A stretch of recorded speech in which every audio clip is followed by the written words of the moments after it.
राधे राधे। प्रणाम महाराज जी।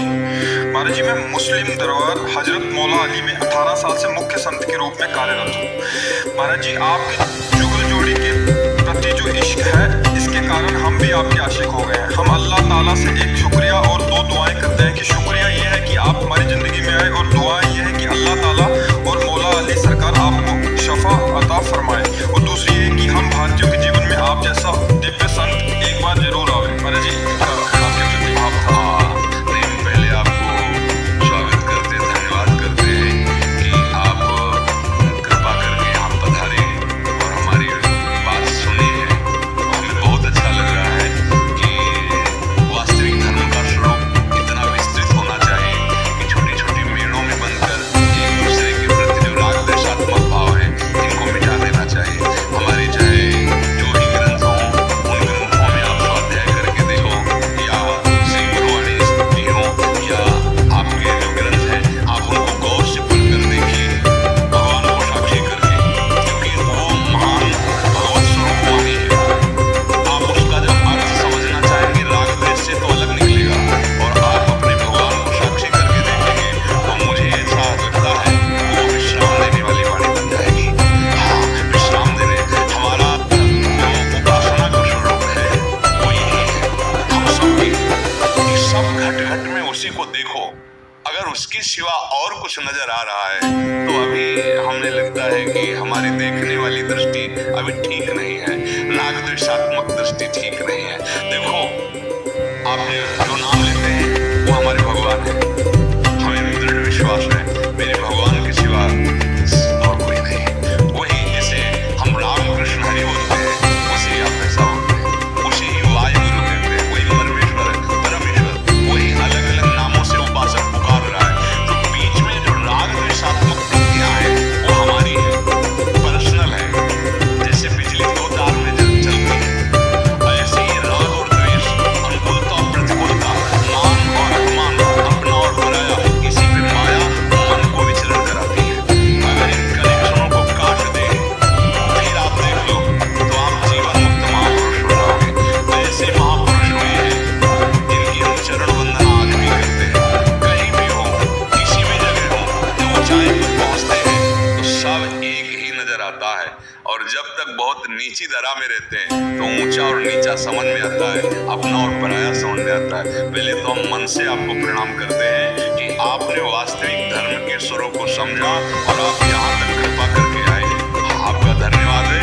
और आप जैसे विस्तार हृदय वाले, विशाल हृदय वाले यदि आशीष देंगे तो इस जीवन में सामर्थ्य बनी रहेगी कि जो गुरु प्रताप से मिला है वो वाणी सबको सुनने को मिले। ये तो मरा हुआ शरीर है, किडनी बनेल है, लेकिन आप सब संतों की और आप सबकी भागवतिक शक्ति ये जीवित रहे, बोलते रहे, इसलिए जीवित हम बोल रहे हैं।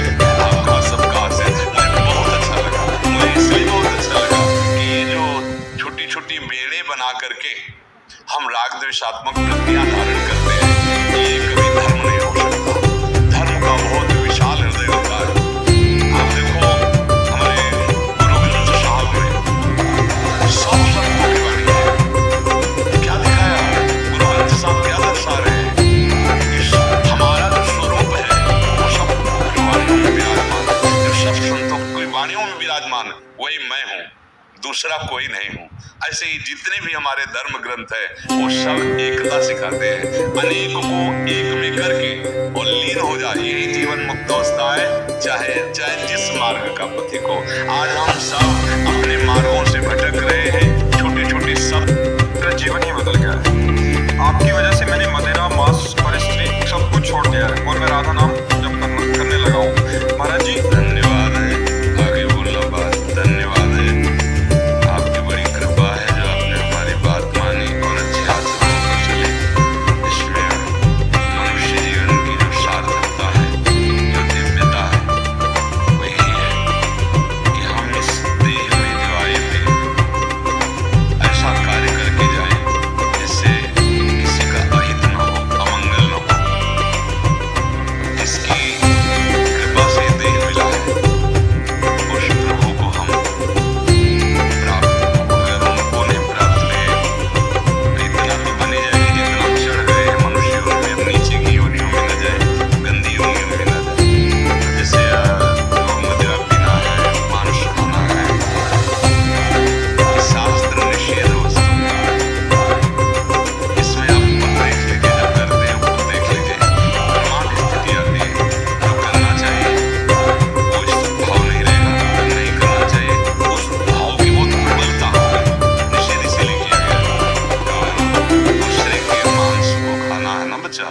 बड़ी कृपा छोड़ दिया है।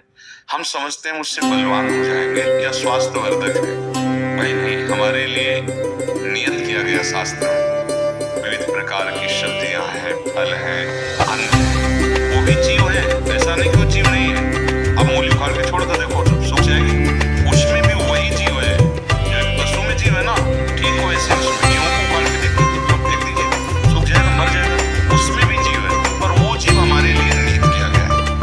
सिद्धांत है ना, वो हमारे लिए है कि आप अन्न पाओ, फल पाओ और बहुत सी भोजन सामग्री है जो प्रकट शरीर में जैसे हमारे को ऐसे काटे हमें लगता है ना, जैसे उस जीव को, जैसे भी मुर्गा, जो भी पशु है, बकरा है, भैंसे, पशु, ये सब जीव है।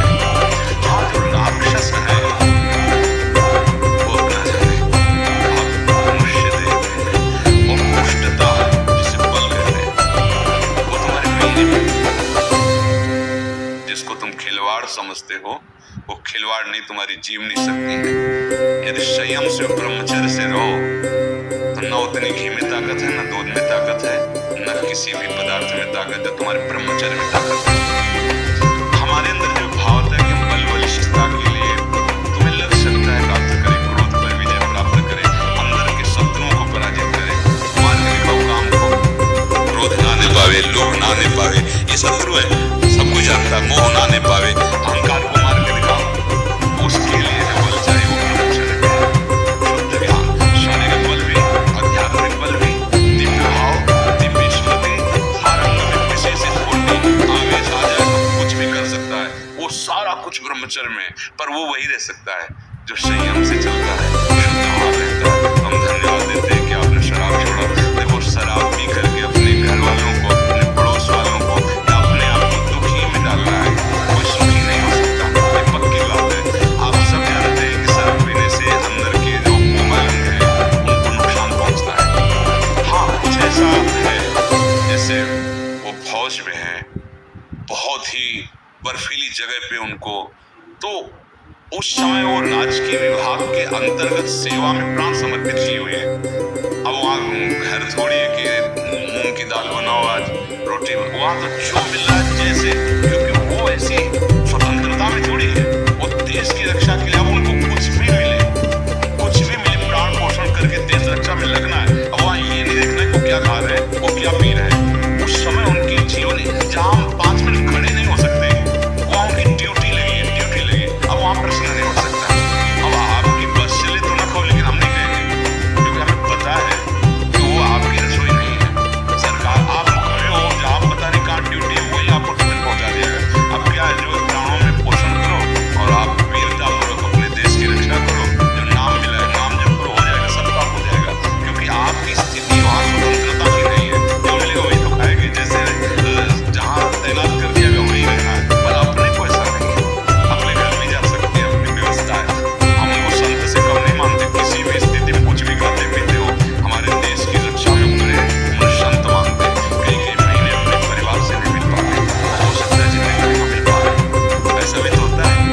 देखो, अभी सुना नहीं, बड़े बड़े लोग हो गए, बड़े बड़े अधिकारी अपने मृदुता, दयालुता, कृपालुता की रास है।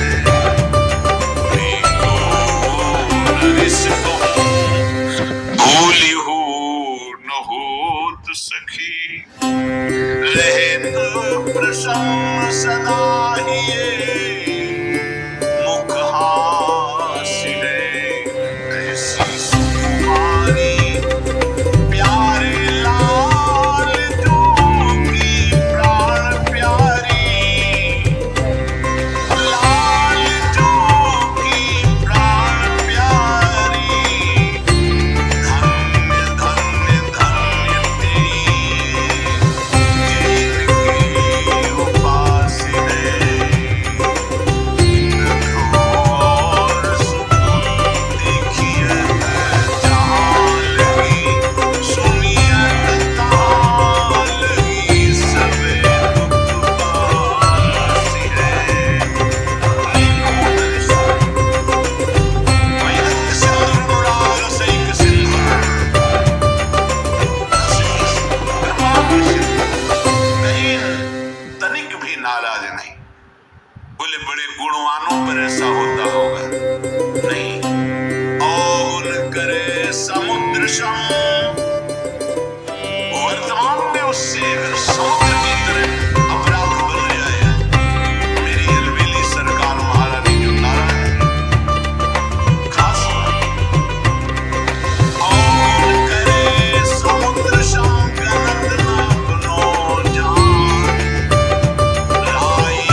अपराध। जब ये नहीं मानती तो लालचों की सामर्थ्य नहीं कि उसके ऊपर दंड विधान कर सके। इसीलिए जो बोला राधा तो लिंख्यानंदान तदपराधान मधुपति महाप्रेमा विष्णु तो वरम देयम विमसति तवैकं श्री राधे गृणति नाम अमृत रसम महिमा प्राप्तियाम। इस प्रसिद्धि को दास्यैक मनसा। लाडली जब कोई बोला राधा तो महाराज अनंत ब्रह्मांडों के न्यायाधीश स्वामी है, तत्काल उसके रजिस्टर को हटा देते, आगे लिखेंगे ही नहीं। अगर कहीं वो आपकी चरण दास्ता में लग चुका है तो उसकी महिमा का फिर क्या वर्णन। हमारे जीवन राधा नाम। अखंड भगवत सुमिरन में डूबी हुई ब्रह्मबोध संपन्न महापुरुष पूज्य राधा बाबा सब वेदांत धूल धूसरित हो गया और अंतिम लीला राधा राधा राधा राधा गीता वाटिका में ही संपूर्ण जीवन राधा नाम में समर्पित कर। ऐसे कितने महान ज्ञानी महात्मा योगी महात्मा जो संपूर्ण साधनों का सार फल पाया, राधा नाम और जीवन समर्पित कर दिया। हम आप क्या है, हमारे आपके ऊपर तो अहेतुकी कृपा है, कोई साधन नहीं कोई बल नहीं, कृपा से केवल हम राधा नाम सुन रहे, राधा नाम जप रहे हैं। कीरति कुंवरी जाप बिनु में। महाराज जी, एक माता स्वयं कर्म और वाणी में संतुलन बनाकर चरित्र निर्माण कर अपनी युवा संतान को भौतिक आकर्षण नाना प्रकार की लालसाओं से कैसे बचा सकती है महाराज? बचपन से, जब तक बचपन से उसका सुधार नहीं किया तो फिर जवानी में सुधार नहीं हो सकता, युवा में सुधार नहीं हो सकता। सुधार बचपन से। अगर बाल्यावस्था में उसके संस्कार डालो, चलो पापा के पैर छो, सबसे राधे राधे करो, चलो बैठो 10 मिनट राधा राधा बोलो, तुम्हें अभी टॉफी लाएंगे, तुम्हें अभी बाल। उसको छोटे बच्चे को राधा राधा राधा, वही बच्चा जाकर आगे भविष्य में जवान में भक्त बनेगा। नहीं तो आज के जो बच्चे थप्पड़ मारते हैं अपने माता पिता को, अपने माता पिता को घर से निकाल देते हैं, ज्यादा करे तो काट के फेंक देते हैं। आतंक भर गया है दिमाग में दुष्टता भर गई है, क्योंकि आधुनिक पढ़ाई और आधुनिक सफलता देख देख करके वो मतलब उनकी जो बुद्धि है वो भ्रष्ट हो गई, अध्यात्म से भ्रष्ट हो गई। बहुत पुराने समय में गांव में नौटंकी होती है ना, नौटंकी में एक नाटक देखा था सुल्ताना डाकू, उसी सुल्ताना डाकू पे बनाया गया था। सुल्ताना डाकू था, बहुत बड़ा डाकू था। उसको जब फांसी की सजा मिली, अंग्रेजों का राज्य था, तो उनसे पूछा गया तुम्हारी अंतिम इच्छा क्या है? तो उन्होंने कहा हमें माँ के गले लगना है। तो उनकी माँ बुलाई गई, वो रोती हुई आई, जब गले लगी तो दांत से मुंह में नाक काट ली उसने ऐसे। तो पूछा कि क्यों, ऐसा क्यों किया? तो बोले जब मैं कक्षा 1 में था एक कलम चुरा के लाया था, तो माँ ने कहा था शाबाश बच्चा लिखने के काम में आएगी। तो मैंने समझा अच्छा है, आज मैं सुल्ताना डाकू बनाऊं तो इस माँ के कारण बनाऊं। अगर ये पहली कलम में हमें थप्पड़ जमा देती तो आज मैं फांसी में न चढ़ता, मैं आज गलत कार्य में न जाता। तो बच्चे की जीवनी बनाने वाले माता पिता ही होते हैं। यदि प्रारंभ से बच्चे को पूजा में बैठाना, सतोगुणी बातें सिखाना, शास्त्र सुनाना। अच्छा, हम लोग संत क्यों बन गए? घर में भागवत होती, घर में रामायण होती, घर में संत जन आते, घर में जब देखो तो भगवत चर्चा हो रही, भोग लगा के भोजन पाना, एकदम भागवत। मोहल्ले में कहीं प्याज लहसुन नहीं आता, ऐसा पवित्र ब्राह्मणों का कुल, तो उससे संस्कार बने, अल्लाह भगवान के मार्ग में हम आ गए।